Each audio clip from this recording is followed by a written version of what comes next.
اعوذ باللہ من الشیطان الرجیم، بسم اللہ الرحمن الرحیم۔ نکاح کے حوالے سے گفتگو کا سلسلہ جاری و ساری ہے۔ آج انشاءاللہ ہم اس چیز کو ڈسکس کریں گے کہ کس طرح کی عورتوں کا کس طرح کے مردوں سے نکاح کرنا ناجائز ہے اور حرام ہے، یا کس طرح کے مردوں کا کس طرح کی عورتوں سے نکاح کرنا ناجائز اور حرام ہے۔ جن سے نکاح کرنا حرام ہوتا ہے وہ محرم یعنی حرمت والے کہلاتے ہیں، اور جن سے نکاح کرنا جائز ہوتا ہے وہ حلال کہلاتے ہیں۔ ٹھیک ہے، تو محرمات نکاح، جن سے نکاح کرنا منع ہو، یہ آج ہم انشاءاللہ ڈسکس کریں گے۔ یہ جو محرمات نکاح ہیں یہ دو طرح کے ہوتے ہیں۔ نمبر ایک، وہ لوگ جن سے نکاح ہمیشہ کے لیے حرام ہے، جیسے ہمارے نسب کے رشتہ دار، نسب یعنی خون کے رشتہ دار، یا جن کی نسل میں ہم ہیں یا جو ہماری نسلوں میں ہیں، تو اس ٹائپ کی جو رشتہ دار ہیں ان سے ہمیشہ کے لیے نکاح کرنا حرام ہوتا ہے۔ ان کی ڈیٹیل کیا ہے وہ آگے انشاءاللہ دیکھیں گے۔ مصاہرت کے رشتہ دار یعنی سسرالی رشتہ دار، ان سے بھی نکاح کرنا ہمیشہ حرام ہوتا ہے۔ آپ نے ایک دفعہ کسی عورت سے نکاح کر لیا تو اس عورت کی ماں آپ پر ہمیشہ کے لیے حرام ہو جائے گی۔ ایک دفعہ کسی خاتون سے نکاح کر لیا تو اس خاتون کی بیٹی آپ پر ہمیشہ کے لیے حرام ہو جائے گی۔ ٹھیک ہے، اسی طرح رضاعت کے رشتہ دار، یعنی چھوٹے بچے کو دودھ پلا دیا جائے تو اس بچے کا اس ماں کے ساتھ ایک خاص قسم کا دودھ کا رشتہ قائم ہوتا ہے، اور اس رشتے کے نتیجے میں پھر اس ماں کے شوہر اور باقی دیگر افراد سے اس بچے کا یا بچی کا ایک تعلق بنتا ہے، اور یہ سارے تعلقات رضاعت کے رشتہ داری والے تعلقات ہوتے ہیں، اور ان کی وجہ سے بھی افراد کا نکاح ہمیشہ ہر کے لیے حرام ہو جاتا ہے۔ اس کی تفصیل کیا ہے وہ آگے انشاءاللہ دیکھیں گے۔ کچھ لوگ وہ ہوتے ہیں کہ جن کا نکاح جو ہے نا دائمی طور پر حرام نہیں ہوتا، بلکہ وقتی طور پر ان سے نکاح کرنا منع ہوتا ہے، جیسے کافر یا مرتد عورت یا کافر یا مرتد مرد، اس سے ہمیشہ کے لیے نکاح کرنا حرام نہیں ہوتا۔ یہ مسلمان ہو جائے تو اب اسی فرد سے آپ نکاح کر سکتے ہیں۔ اسی طرح جو دوسرے کی بیوی ہے یا دوسرے شخص کی عدت میں ہے، چاہے وہ عدت وفات کی ہو یا عدت طلاق کی ہو، عدت میں موجود خاتون، ان سے پھر نکاح نہیں کیا جا سکتا، لیکن ظاہر ہے کہ جب عدت کی مدت مکمل ہو جائے گی اس کے بعد نکاح کر سکیں گے۔ اسی طرح لعان والی خاتون یا تین طلاق والی خاتون، ان سے بھی نکاح نہیں کیا جا سکتا۔ لعان کا مطلب تو یہ ہے کہ شوہر نے کہا کہ بھائی یہ میری بیوی فاحشہ ہے اور اس نے کسی مرد کے ساتھ منہ کالا کیا، یعنی ایکسٹریم لیول کا فحش عمل کیا ہے۔ اب وہ چونکہ گواہوں سے ثابت نہیں کر سکتا تو پھر شوہر قاضی کے پاس جائے گا، قاضی اس سے قسمیں کھلوائے گا تین تین مرتبہ، اور کہے گا کہ اگر میں جھوٹ بول رہا ہوں تو پھر اللہ کی مجھ پر لعنت ہو۔ پھر بیوی کو قاضی موقع دے گا کہ وہ یا تو اقرار جرم کر لے، یا پھر وہ قسمیں کھائے کہ خدا کی قسم میں سچ بول رہی ہوں اور میں نے کسی کے ساتھ منہ کالا نہیں کیا ہے، کسی کے ساتھ فحاشی والا عمل نہیں کیا ہے، اور اگر میں جھوٹ بول رہی ہوں تو مجھ پر اللہ کی لعنت ہو۔ جب تین تین مرتبہ یہ لوگ آپس میں کہہ لیں گے، سوری تین سے زیادہ مرتبہ یہ لوگ آپس میں کہہ لیں گے، تفصیل آگے آئے گی انشاءاللہ، تو پھر ایسی صورت میں قاضی ان دونوں کے درمیان تفریق کرا دے گا۔ ایک دفعہ جب یہ تفریق ہو گئی تو اب یہ لوگ آپس میں دوبارہ سے نکاح نہیں کر سکتے۔ اسی طرح تین طلاق والی، اگر کسی شوہر نے اپنی بیوی کو تین طلاقیں دے دی تو اب یہ دوبارہ نکاح نہیں کر سکتے۔ ہاں، کوئی حلالے کی صورت اگر بن جائے اور اس کی ڈیٹیلز کیا ہیں وہ بعد میں ہم دیکھ لیں گے، اس کے بعد کر سکتے ہیں۔ تو اس کی وجہ سے جو نکاح میں فرق آیا یا نکاح کے ناقابل ہو گئے یہ دونوں افراد، یا عارضی طور پر ہے، آگے اس کے کچھ پروسیس ایسے ہیں کہ جس کے بعد سابقہ شوہر اپنی بیوی سے نکاح کر سکتا ہے۔ اسی طرح کچھ خواتین ایسی ہوتی ہیں کہ جن سے ایک وقت میں نکاح نہیں ہو سکتا، جیسے مثال کے طور پہ آپ نے کسی سے نکاح کیا، وہ آپ کی بیوی ہوئی، تو جب تک وہ بیوی آپ کے نکاح میں ہے اس کی سگی بہن سے آپ نکاح نہیں کر سکتے۔ اس کی تفصیلات کیا ہے وہ آگے انشاءاللہ دیکھیں گے۔ اسی طرح اگر کسی آدمی کی بیوی آزاد عورت ہے تو اب وہ آدمی کسی کنیز سے نکاح نہیں کر سکتا، تو آزاد عورت کے ہوتے ہوئے کنیز سے نکاح کرنا شرعاً منع ہوتا ہے، لیکن اگر وہ آزاد خاتون انتقال کر جائیں یا طلاق ہو جائے تو اس کے بعد کنیز سے نکاح کیا جا سکتا ہے۔ ایک وقت میں چار عورتوں سے زیادہ سے نکاح نہیں کیا جا سکتا، لیکن ان چار میں سے کوئی ایک خاتون دنیا سے چلی جائیں یا کوئی ایک خاتون کو طلاق وغیرہ کا سلسلہ ہو جائے تو اب نکاح ہو سکتا ہے، ٹھیک ہے نا، کیونکہ اب وہ 3 ہو گئی اور اس کے بعد جو ہے چوتھی سے دوبارہ نکاح کر سکتے ہیں۔ ان سب کی تفصیلات انشاءاللہ ہم ان ڈیٹیل دیکھیں گے، لیکن آج ہم نے جس کو مینلی ڈسکس کرنا ہے وہ ہے نسب کے رشتہ دار۔ نسب کے رشتہ دار کا بنیادی مطلب یہ ہوتا ہے کہ جو ہمارے اوپر ہیں۔ ہمارے اوپر کون ہے؟ ہماری ماں ہمارے اوپر ہے، ہمارے باپ ہمارے اوپر ہے۔ اچھا، یہ جو باپ ہمارے اوپر ہے ان کے ماں باپ وہ بھی تو ہمارے اوپر ہی ہیں، پھر ہمارے باپ کے ماں باپ، ہمارے باپ کی ماں کے ماں باپ، یہ بھی تو ہمارے اوپر ہیں۔ اسی طرح ہماری ماں کے ماں باپ، پھر ہماری ماں کے باپ کے ماں باپ، پھر ہماری ماں کے ماں باپ، اور اسی طرح یہ ٹری بناتے چلے جائیے، بہت پھیلتا چلا جائے گا۔ یہ سب کے سب اصول کہلاتے ہیں، اور ان اصولوں سے نکاح کرنا ہمیشہ کے لیے حرام ہوتا ہے۔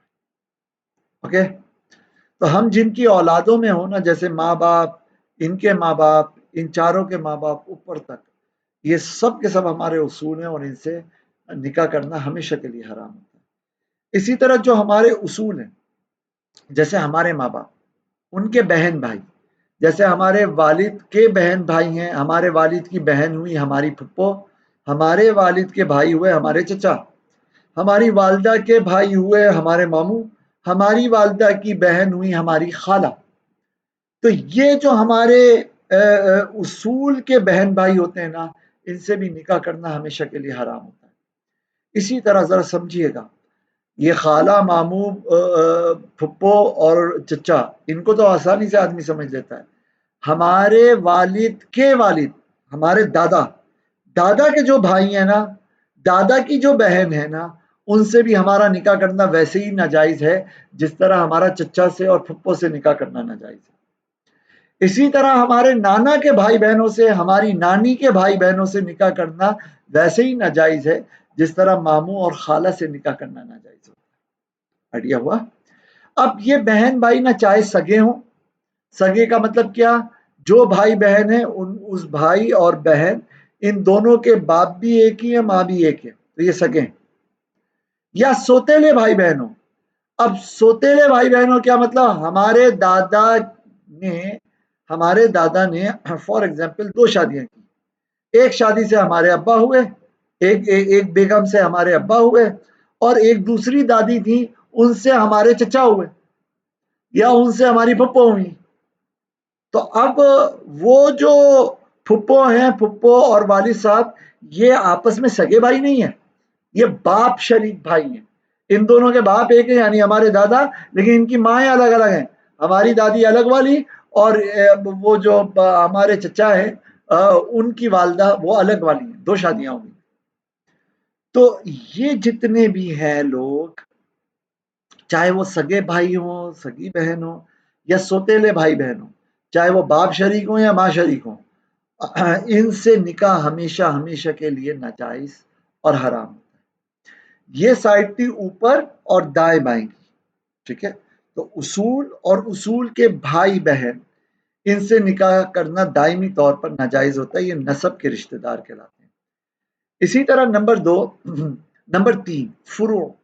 فروع کا مطلب ہے جو ہماری اولادوں میں، جیسے میرا بیٹا، میری بیٹی، ان سے میں نکاح نہیں کر سکتا۔ میں مرد ہوں تو اپنی بیٹی سے شادی نہیں کر سکتا، میں عورت ہوں تو اپنے بیٹے سے شادی نہیں کر سکتا۔ پھر یہ جو بیٹا بیٹی ہیں، ان کے جو بیٹا بیٹی ہیں، یعنی پوتا پوتی یا نواسا نواسی، ان سے بھی شادی ہم نہیں کر سکتے۔ اب یہ نیچے تک چلے جائیں تو یہ اب ہمارے فروع بنیں گے، نیچے کی طرف، اصول اوپر کی طرف، فروع نیچے کی طرف۔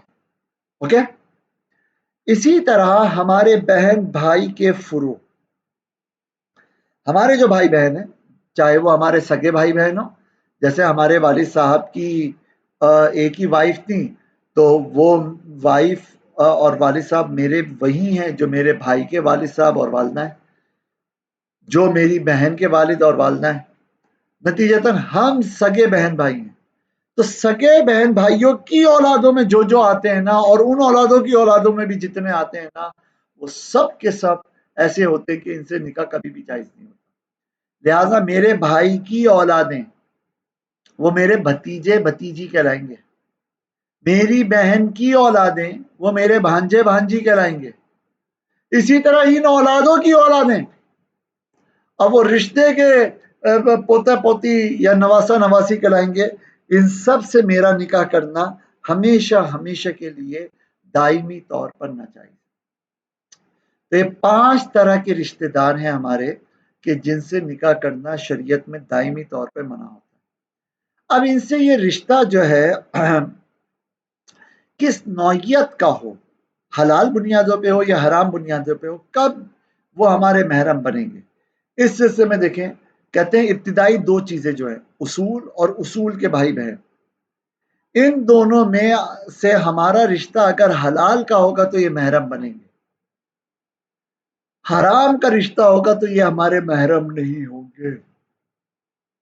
دیکھیں آخری کے جتنے رشتے دار ہیں تینوں، فروع، بھائی بہن یا فروع کی اولادیں، بھائی بہن کے فروع، یہ سب کے سب چاہے وہ حلال کے رشتے کے بھائی بہن ہو یا حرام کے رشتے کے بھائی بہن ہو، یہ سب ہر صورت میں ہمارے محرم بنیں گے. جب یہ اصول ذہن میں آیا تو اب ذرا سمجھیے گا کہ لعان والی بیوی کی بیٹی کا نسب شوہر سے ثابت نہیں ہوتا. یعنی ایک شوہر نے اپنی بیوی پر لعان کیا اور اس کے بعد اس کے ساتھ رہا یہاں تک کہ اس سے کوئی بیٹی پیدا ہو گئی، تو یہ بیٹی کا نسب جو ہے نا وہ شوہر سے ثابت نہیں ہوگا، کیونکہ شوہر تو خود کہہ رہا ہے کہ میری عورت کسی اور مرد کے ساتھ منہ کالا کرا چکی ہے. تو پھر جتنا امکان اس بات کا ہے کہ یہ بیٹی اس شوہر کی ہو، اتنا ہی امکان اس بات کا ہے کہ یہ بیٹی اس آدمی کی ہو جس کے بارے میں شوہر نے کہا ہے کہ میری بیوی اس کے ساتھ رہی ہے. تو اس لیے نسب تو ثابت نہیں ہوگا، لیکن اب بھی یہی کہا جائے گا کہ یہ شوہر اس بیٹی سے نکاح نہیں کر سکتا، یہ بیٹی اس شوہر پر حرام ہوگی. اوکے، حرام. اچھا اسی طرح اب ذرا ایک چیز سمجھیے گا، سگے بھائی بہن وہ ہوتے ہیں کہ جن کے باپ اور ماں ایک ہی ہوں. سوتیلے بھائی بہن وہ ہوتے ہیں کہ جن کا یا تو باپ ایک ہو یا ماں ایک ہو. لیکن اگر سچویشن ایسی ہو جائے کہ 2 بچے ہیں، ایک لڑکا ایک لڑکی، ان کے ماں باپ بھی ایک نہیں ہے، یعنی نہ ماں ایک ہے نہ باپ ایک ہے، لیکن بعد میں ان کی اماں یا اس کے ابا کا آپس میں نکاح بھی ہو گیا. اس کو ایک ایگزامپل سے سمجھیں. مثال کے طور پر ایک خاتون ہے، خاتون اے، انیسہ خاتون، ان کا عظیم بھائی کے ساتھ نکاح ہوا اور ان دونوں سے ایک بیٹا پیدا ہوا کریم. اوکے. اچھا ایک دوسرے صاحب تھے، ایک صاحب بھی، ان کا نام تھا رحیم بھائی، ان کا ایک رفیقہ خاتون سے نکاح ہوا جن سے ایک بیٹی پیدا ہوئی نورین. اوکے. اب ذرا ہوا یہ کہ عظیم صاحب کا انتقال ہو گیا تو انیسہ خاتون نے رحیم صاحب سے شادی کر دی. اب نتیجہ کیا نکلا کہ ذرا دیکھیے کہ انیسہ خاتون کا بیٹا ہے کریم اور رحیم صاحب کی بیٹی ہے نورین. سوال یہ کہ کیا ان دونوں کا آپس میں نکاح ہو سکتا ہے کہ نہیں ہو سکتا؟ بظاہر تو ان دونوں کے اماں ابا نے آپس میں شادی کر لی تو میاں بیوی ہو گئے، تو ہم تو یہی کہیں گے کہ یار یہ آپس میں سوتیلے رشتے دار ہیں. لیکن شریعت کی نگاہ میں یہ ان کا نہ باپ ایک ہے نہ ماں ایک ہے. سوچیں، یہ جو کریم بیٹا ہے اس کی ماں انیسہ ہے اور وہ جو نورین بیٹی ہے اس کی ماں تو رفیقہ ہے. اسی طرح یہ جو کریم بیٹا ہے اس کا باپ عظیم ہے اور وہ جو نورین بیٹی ہے اس کی ماں اس کا باپ رحیم ہے. تو یہ جو دونوں لڑکے لڑکی ہیں ان کے باپ بھی الگ ہیں، ان کی ماں بھی الگ ہیں. یہ ایک الگ بات ہے کہ کریم کی ماں نے نورین کے باپ سے شادی کر لی. اسی لیے اگر یہ کریم اور نورین آپس میں نکاح کرنا چاہیں تو یہ نکاح کر سکتے ہیں. تھوڑا سا کمپلیکیٹڈ ہوگا، شاید گرلز کے لیے سمجھنا بہت آسان ہو لیکن بوائز کے لیے تھوڑا سا کمپلیکیٹڈ ہوگا. لیکن آپ کاغذ کے اوپر نقشہ بنا کے دیکھیے گا تو بہت آسانی سے انشاءاللہ سمجھ میں آ جائے گا. صرف سننا نہیں ہے، پڑھنا ہے، دہرانا ہے، انڈرسٹینڈ کرنا ہے. میں آپ سب کو مشورہ دوں گا کہ نسب کے رشتہ داروں کا بیان بہار شریعت سے کمپلیٹ پڑھیے،